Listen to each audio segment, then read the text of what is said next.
Though it was officially spring according to the calendar, it was still a cold day. Having lost my place at home, I was aimlessly killing time at the park, filled with melancholy. I was approached by an elderly gentleman in a very neat suit. "Hello, Lisa. How do you know my name?" Before I could even begin to appreciate his charming smile, I was more concerned about how he knew my name. "I'm Brown. I've come to repay a favor." Seeing Mr. Brown, the polite elderly gentleman, I was greatly surprised. "Mr. Brown?" "Yes. I'm the homeless man you helped."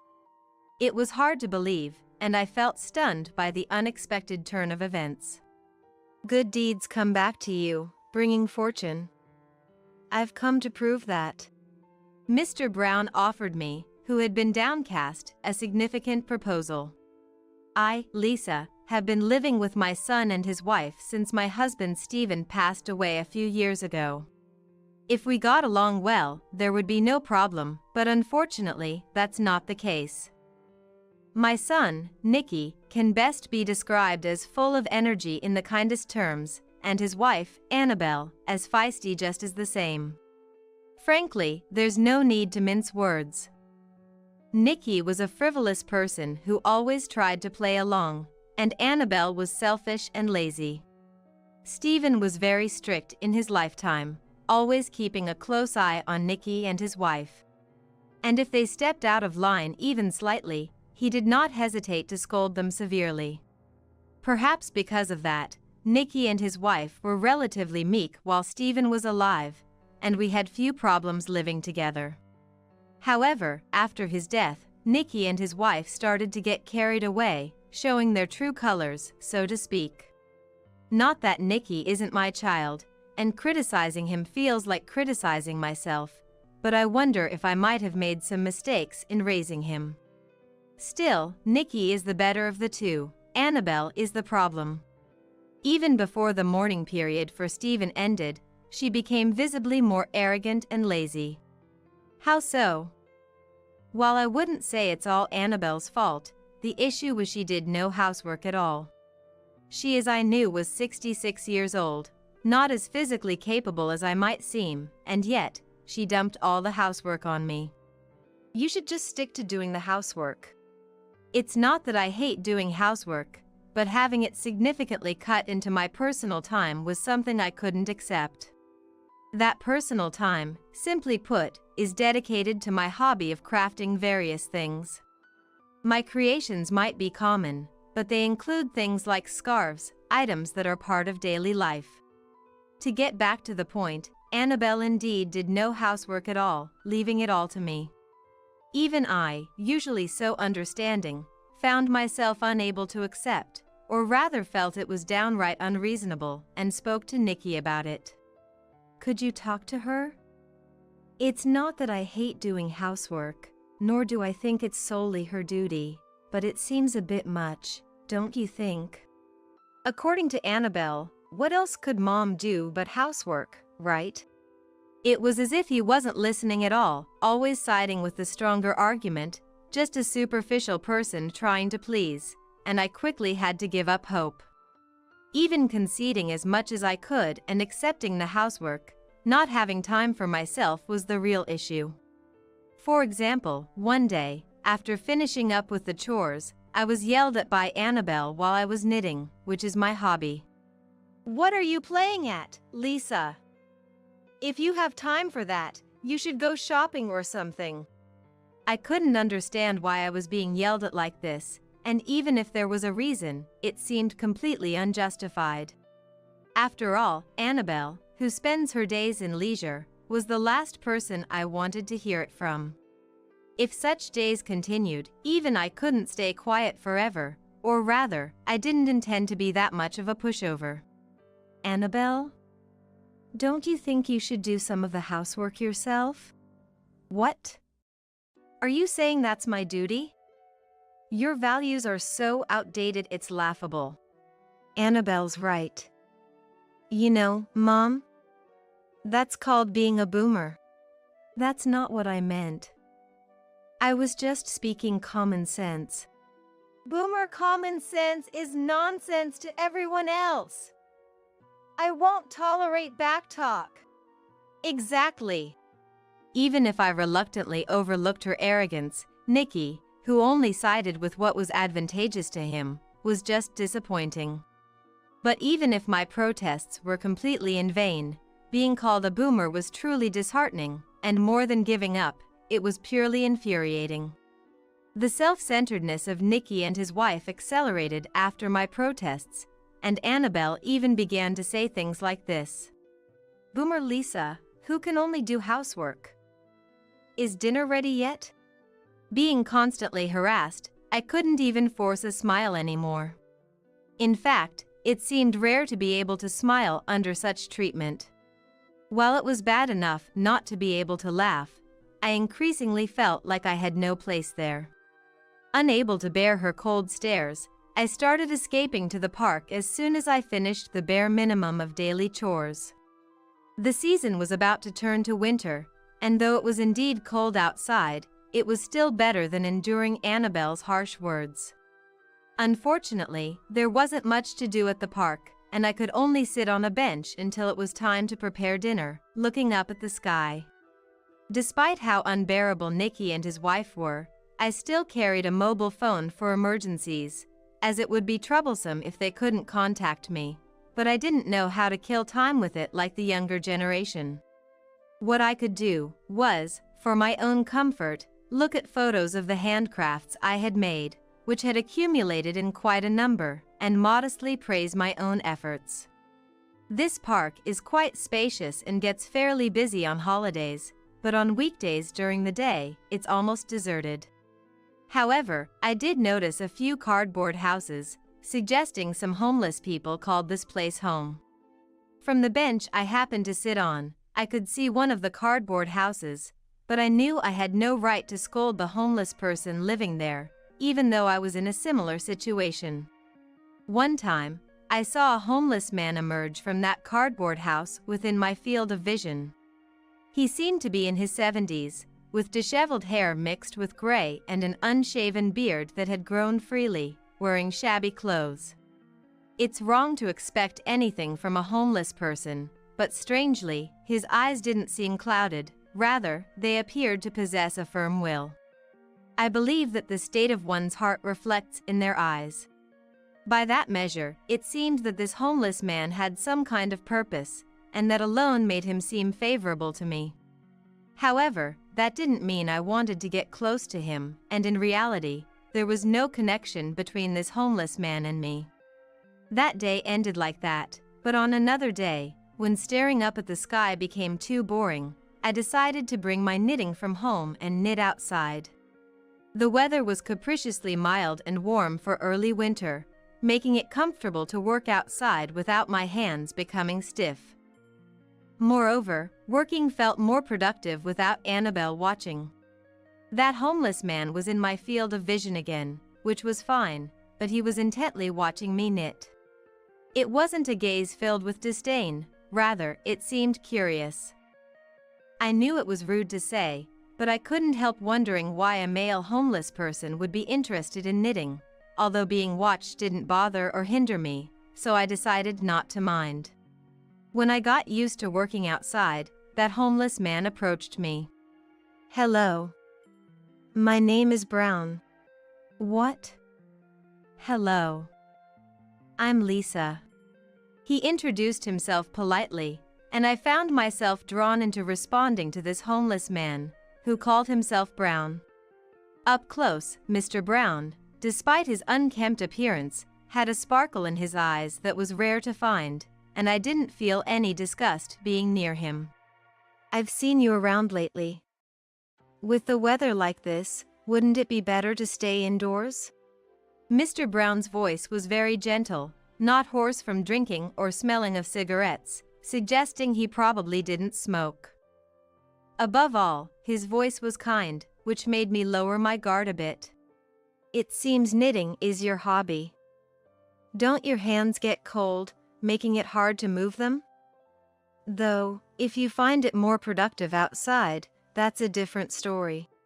His tone was calm and sincere, making me wonder how such a person could be homeless. Unfortunately, personal character and financial circumstances don't always align, so there was no use dwelling on that. However, when he asked why I was there, I found myself at a loss. I could answer, but it wasn't something I felt should be broadcasted, nor was it appropriate to complain about personal grievances or speak ill of others to someone I had just met. I'm sorry.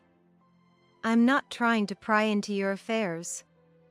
If you think it's trivial chatter, feel free to laugh it off or ignore me. The homeless man was as gentlemanly as his eyes suggested, making me feel it would be incredibly rude not to answer Mr. Brown's question. I've lost my place at home. Surprisingly candid, I shared my reason with Mr. Brown. Is there some trouble within the family?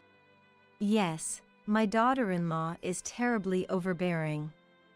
Not only does she push all the housework onto me without doing anything herself, but she also calls me a boomer.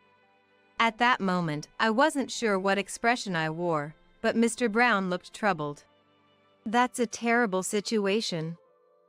Obviously, I don't know the details about your daughter-in-law, but that's no way to treat a parent, even if by marriage. Right. It was a strange feeling, sharing my pent-up frustrations with a man I had just met, making my heart feel a bit lighter. Then, very audibly, a sound of hunger rumbled from Mr. Brown, who looked somewhat embarrassed. I apologize. Hunger is an unbeatable foe. I have a favor to ask, if you'd be willing to hear me out?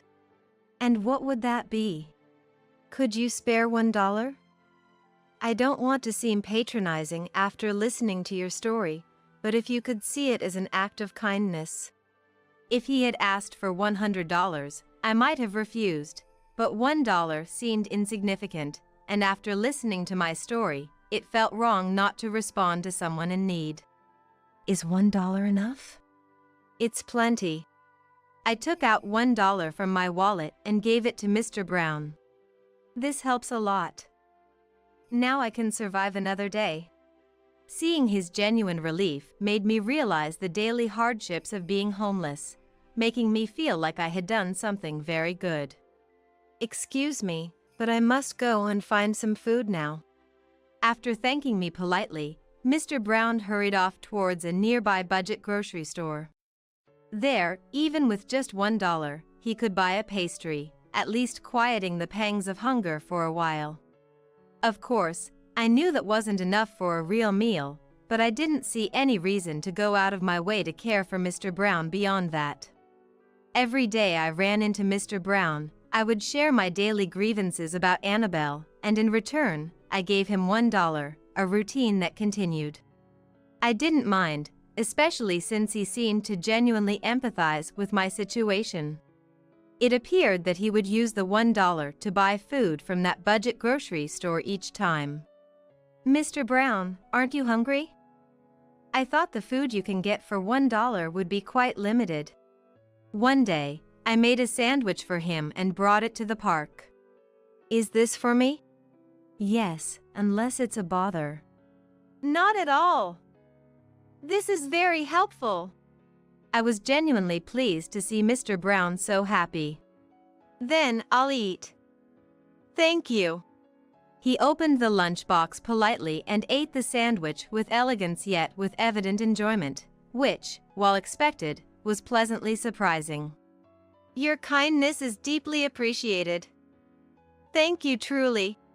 His words of thanks were sincere, without any hint of insincerity, and I wasn't cynical enough to doubt his gratitude. On another day, a very cold wind was blowing, and although I had dressed warmly for the park, I couldn't help but worry about Mr. Brown. Hello, Lisa. It's quite chilly today, isn't it? As expected, it seemed Mr. Brown didn't have the luxury to dress warmly, looking very cold. It's not much, but maybe this will help a bit. I had anticipated this and brought a scarf I had knitted from home. What's this? I knitted it. It's for you. Seeing Mr. Brown moved by the gesture, I felt confident that I had done something good. This texture, the careful finish, it could fetch a good price. It's a waste to keep such talent as merely a hobby. It was odd that Mr. Brown would praise aspects most people wouldn't notice, but I didn't think much of it at the time. Have you been doing this hobby for a long time? Yes. I thought so. Your experience shows. Do you have anything that shows your past work, although it might be unlikely given the place? Although it was a strange question from Mr. Brown, I thought I should show him if asked, so I showed him photos of my past projects stored on my mobile phone. Incredible, truly incredible.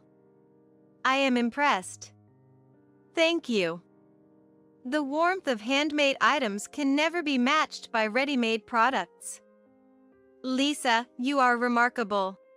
Watching Mr. Brown quietly close his eyes, savoring the warmth as if cherishing it, made me feel as if I had accumulated good deeds. However, I must return it, as much as it's a generous offer. Lisa, you already possess skills that could be monetized, yet you haven't had the opportunity to utilize them. What are people thinking?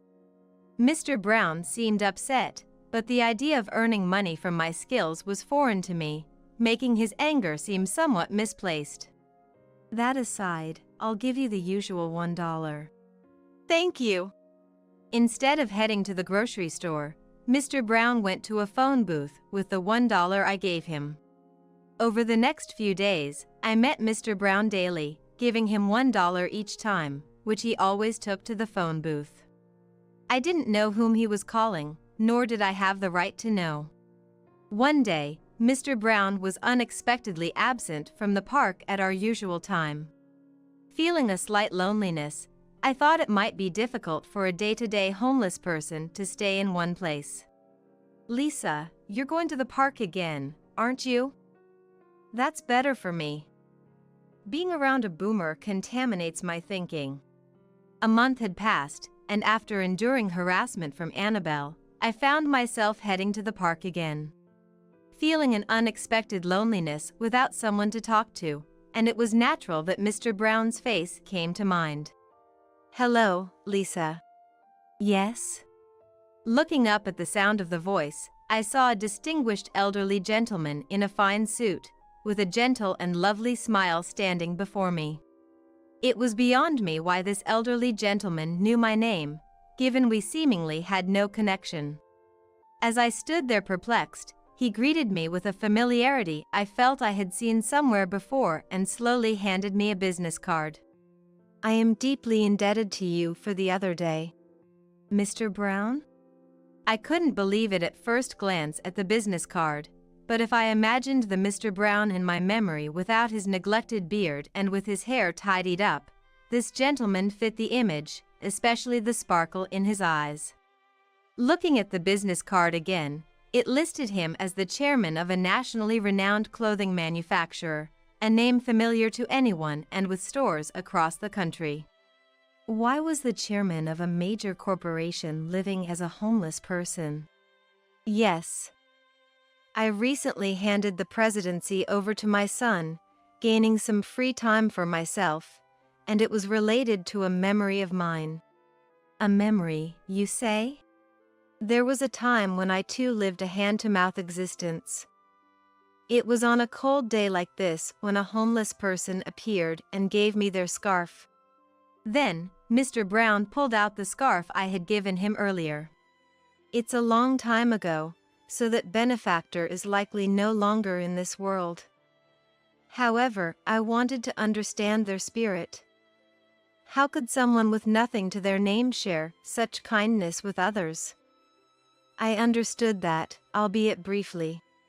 Mr. Brown continued, his eyes narrowing as if he had discovered a significant truth.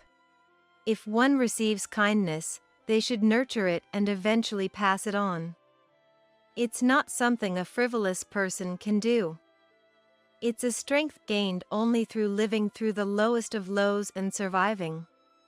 It's about sharpening one's sense of empathy and having the vision to see the truth. His story was a bit abstract, and my confusion must have shown because he added, Sorry for the philosophical talk. Simply put, Lisa, your kindness made me realize something important. Thank you, truly. I understand that, but what exactly are you here for? My question might have seemed rude, but Mr. Brown responded with a gentle smile. I've come to repay you.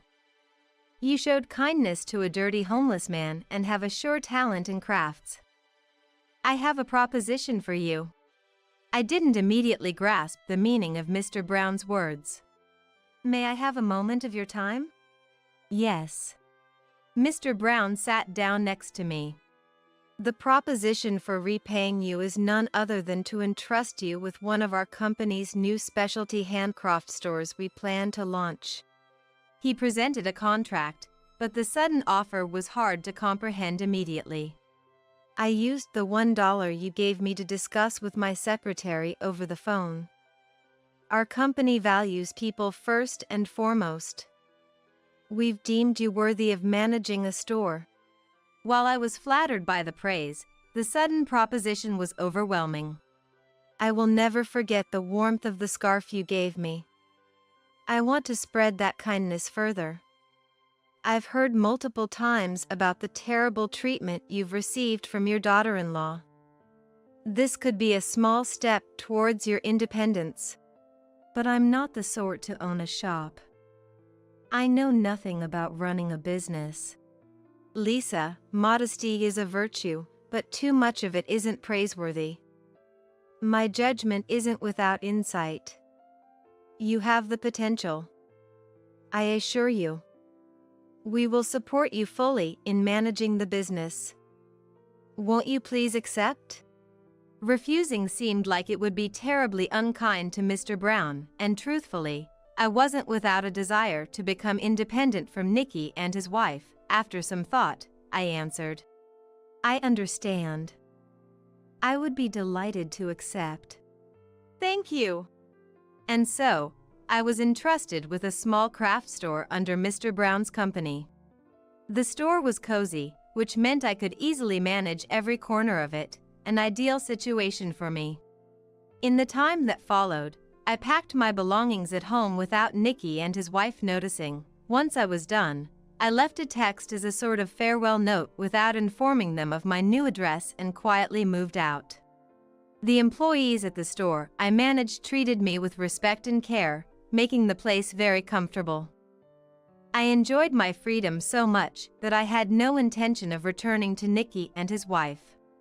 The condominium I moved into, on Mr. Brown's advice, had strict security with a resident security guard, in case Nicky and his wife tried to visit. Mom, help!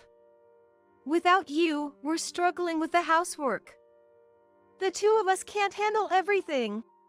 I received texts like this almost daily, full of entitlement, but I consistently refused, declaring my parental duties over.